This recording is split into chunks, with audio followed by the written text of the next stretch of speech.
Welcome back to the reactionist guys, this is Vedant. This is Pravash. आज हम वापस आ गए हैं एक बहुत ही आई डोंट नो ये कंट्रोवर्शियल है या नहीं, या फिर इसमें ऑलरेडी बहुत सारे कंट्रोवर्सीज बना दिए हैं। Basically we are talking about the official trailer for 72 हूरे। नाम सुन के ही आपको लगा होगा कि कुछ भी नेगेटिव हो सकता है, anything can happen, but we ultimately just talking about a film जिसको बनाया गया है। और किसी फिल्म के टाइटल के नाम से हम लोग पता नहीं कर सकते कि वो फिल्म कैसी बनी है, कहानी क्या है। And I am sure we will just go ahead and react on the trailer first. पहले देख लेते हैं कि इसका टेक्निकल एस्पेक्ट क्या है, सिनेमा कैसी बनाई गई है। ट्रेलर में तो बहुत कुछ पता चलता ही है, स्टोरी का भी पता चल जाएगा बहुत ज्यादा। So without wasting any time, let's react. पूरे समझते हो क्या होती है? हमारी अनछुई हो रही, और वो भी एक नहीं, दो नहीं, 72 हो रहे। अरे this guy was from baby, यार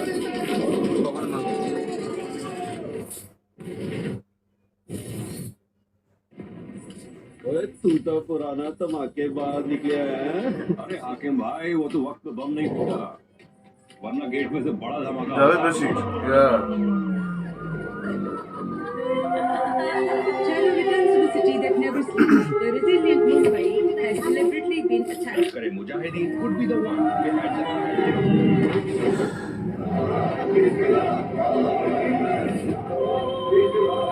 मौलवी साहब ने उन लोगों के जो कपड़े बयान किए ब्लैक एंड व्हाइट में दिखा रहा है हैं, तो एक भी दिखाई नहीं दे रही। सबर कर, 7 आसमानों से जमीन पर आने में टाइम लगेगा नहीं। क्या उनको यही दफनाया गया था? इस पवित्र मिट्टी में दफनाए के लायक ये लोग इन आप दादों को धमकारा बना देगा। इनकी लाशों को धमाका में फेंक दूंगा। वो सुनो काके, धमाके में कत्ती काफर मारे मैंने, वो सब जाया हो जाएगा। वो ये अजाब है हमारा, कुरान का अजाब, जिस पे हाथ रख के तूने कदम खाई कि तेरी जिंदगी का एक कोई मकसद होगा यार, ना तुझे अपनी जान अजीज होगी ना किसी और की। मैं तो मौलवी साहब को मिला, इबादतें पूरी की, अपने सारे हुक्म माने, तेरा ऐसा क्यों हो रहा है मेरे साथ?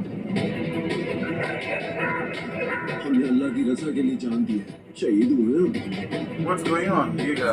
तुम वो खुश नसीब हो जिसे अल्लाह ताला ने इस इनाम के लिए चुना है, और तुमने जो नेकी का और जिहाद का रास्ता चुना है, वो रास्ता तुम लोगों को सीधा जन्नत में लेकर जाएगा।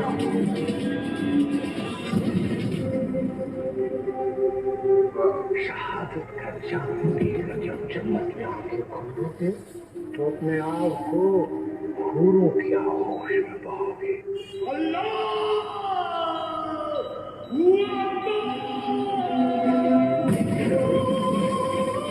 Oh yes, Sanjay Bhagat Singh, yes. 7 July. So guys, we reacted on the official trailer for 72 हूरे। यहाँ पे रिएक्शन हम लोग दे रहे थे, लेकिन बहुत चीज हम लोग ऑब्जर्व कर रहे थे। There had been many effects out here। इसके अगर टेक्निकल एस्पेक्ट के बारे में जरा सी बात की जाए तो इस फिल्म के बहुत सारे portions, like most of the portions were shot in black and white. शायद इसके और ग्रीन स्क्रीन भी लग रहा है, बहुत ज्यादा यूटिलाइज किया गया है। ग्रीन स्क्रीन को बहुत ज्यादा यूटिलाइज किया गया है। बजट इशू हो सकता है या फिर मे भी कुछ और कॉन्टेक्स्ट होगा। और जैसे कि मुझे लगता है कि एक ज्यादातर आप देखें, अगर आप एनालाइज करें इसके ट्रेलर को, तो ज्यादा ड्रीमी सीक्वेंसेस मुझे ज्यादा लग रही हैं। तो मुझे लगता है कि यहाँ पे ग्रीन स्क्रीन को यूटिलाइज करना यहाँ से लॉजिक बनता है। और एल्स कोई इतना ग्रीन स्क्रीन के ऊपर क्यों इतना ज्यादा खर्चा करेगा जब दे कैन शो। हम बात कर रहे हैं टेक्निकल एस्पेक्ट के बारे में, टेक्निकल एस्पेक्ट के ऊपर बात करते हैं। और मुझे ऐसा लगा कि व्हेन these फिदाइंस और these terrorists who basically जिन्होंने ये सुसाइड बॉम्बिंग किए, जब जब मारे जाते हैं, तो जब उनका जो गलत पर्पस होता है कि हम लोग शायद जन्नत जाएंगे ऐसे बुरे काम करने के बाद, तो अब दिखाया जाता है उनकी जर्नी को कि एक्चुअली वो दोज़ख में जाते हैं। और बेसिकली ये एक टेल है, ये टेल है, एक कह सकते हैं सेल्फ रियलाइजेशन जो होती है। जो सेल्फ रियलाइजेशन मरने के बाद इनको होता है, उनको पता लगता है कि उन्होंने क्या कितना गलत किया है।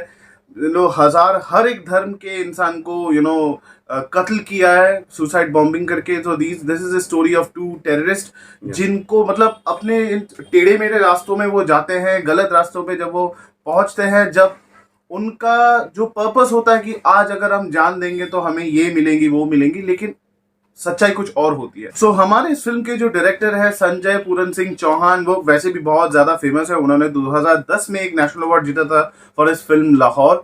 उसके बाद उन्होंने 72 हूरे बनाई है, जिसके लिए भी उनको नेशनल अवार्ड मिला है। He is a very well renowned director. और आज उनकी अपकमिंग फिल्म जो है गोरखा, जिनके लिए वो कहानी लिख रहे हैं और जिसको वो डायरेक्ट भी कर रहे हैं, which is basically being the lead actor is played by Akshay Kumar I believe. लेकिन कोई श्योरिटी नहीं है, may be Akshay Kumar has left the project, लेकिन कुछ तो चल रहा होगा। प्रोजेक्ट अभी काम पे है। हाँ, so Sanjay Puran Singh Chauhan is quite famous, he is very well renowned in this industry. So इस फिल्म की जो कास्ट है, पवन मल्होत्रा और आमिर बशीर, ये दोनों ही बहुत ही फेमस नाम है।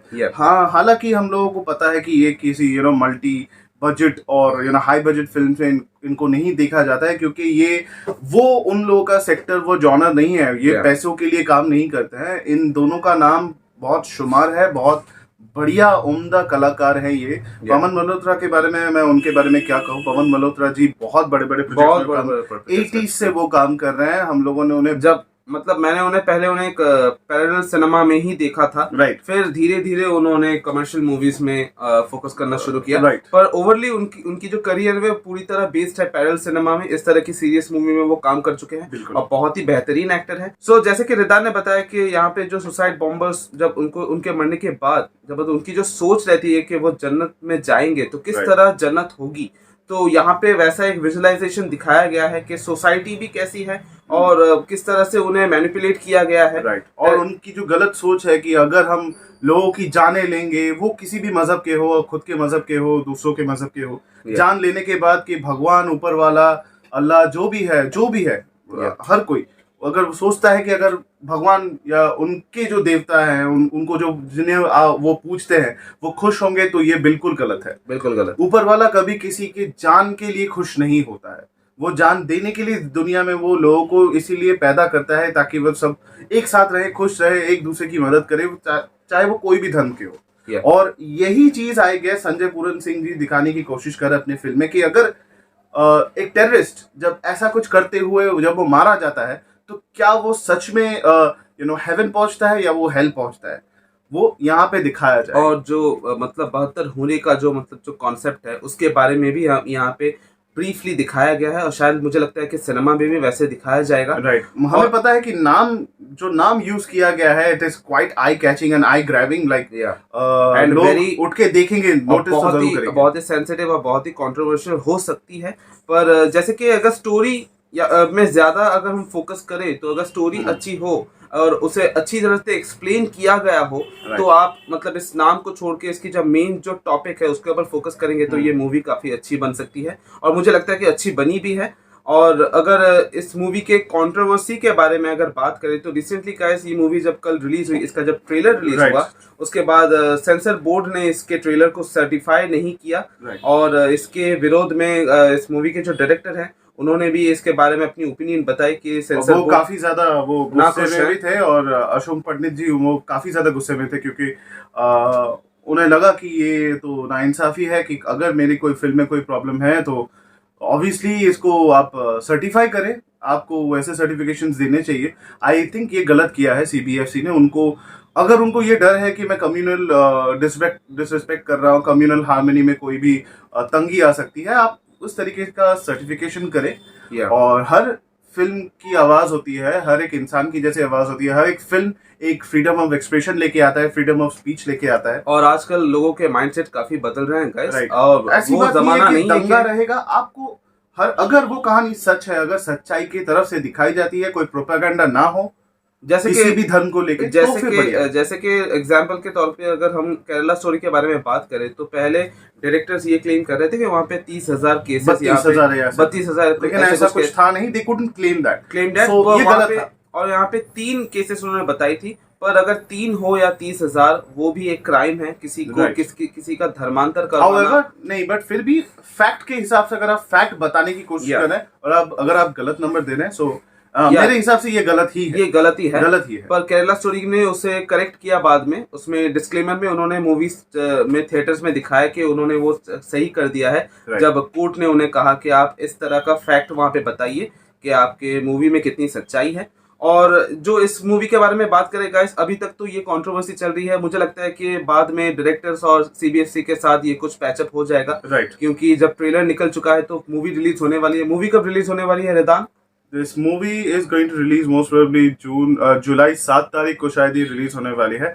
और एक और बात थी कि मुझे नहीं पता कि आजकल क्या हो रहा है, क्या हम जो भी कम्युनल टेंशन है इस दौरान में the producers and directors are trying to cash in out of it, क्योंकि अगर हम कश्मीर फाइल के बारे में बात करें तो काफ़ी ज़्यादा पैसे उन्होंने कमाए। एक एग्जाम्पल दे दिया है, आई कैन से दैट एक रियल लाइफ इंसिडेंट के ऊपर उस कहानी को बेस किया गया था, लेकिन क्या ऐसा कुछ है कि इसी चीज़ को लेकर ट्रेंड चलेगा एक particular, I don't know, maybe I am just saying कि क्या ये कोई प्रोपेगेंडा है No. या फिर एक फ्रीडम ऑफ एक्सप्रेशन है कि हर कहानी को अभी बताया जाए।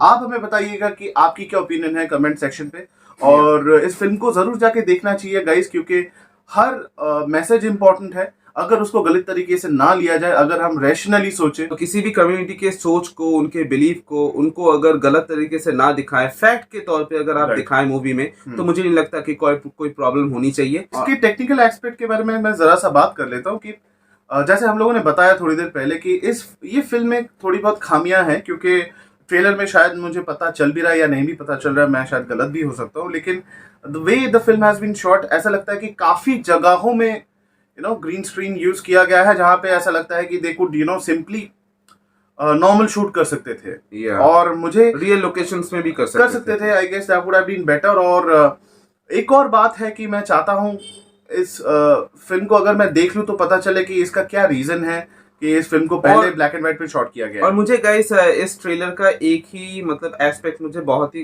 अच्छा नहीं लगा, मैं कह सकता हूँ, मुझे नेगेटिव लगा, वो था इसका noise effect.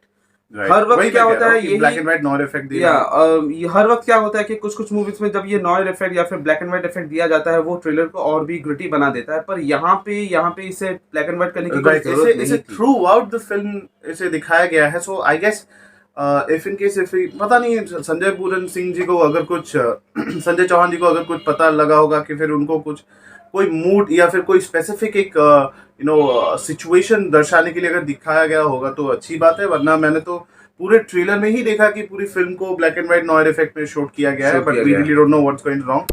But don't forget to subscribe our channel, notification bell को जाके क्लिक कीजिए अगर आपको ऐसे और ट्रेलर की इन्फॉर्मेशन चाहिए। अगर आपको हमारा रिएक्शन अच्छा लगा तो जरूर जाके कमेंट सेक्शन में हमें बताइए कि हम कैसा कर रहे हैं, क्या हम सही कहते हैं, क्या हम गलत कहते हैं, क्या आप हमसे if you relate to us. So जरूर याद करके हमें कमेंट बॉक्स में जरूर बताइएगा। हमारे सोशल मीडिया अकाउंट्स में भी जा सकता है, यहाँ पे इन्फॉर्मेशन दिया हुआ है। और जी हाँ, वापस आते रहिए हमारे चैनल पे ताकि हम आपको नए और अपडेट्स देते रहें। And by saying this the reaction is says जय हिंद।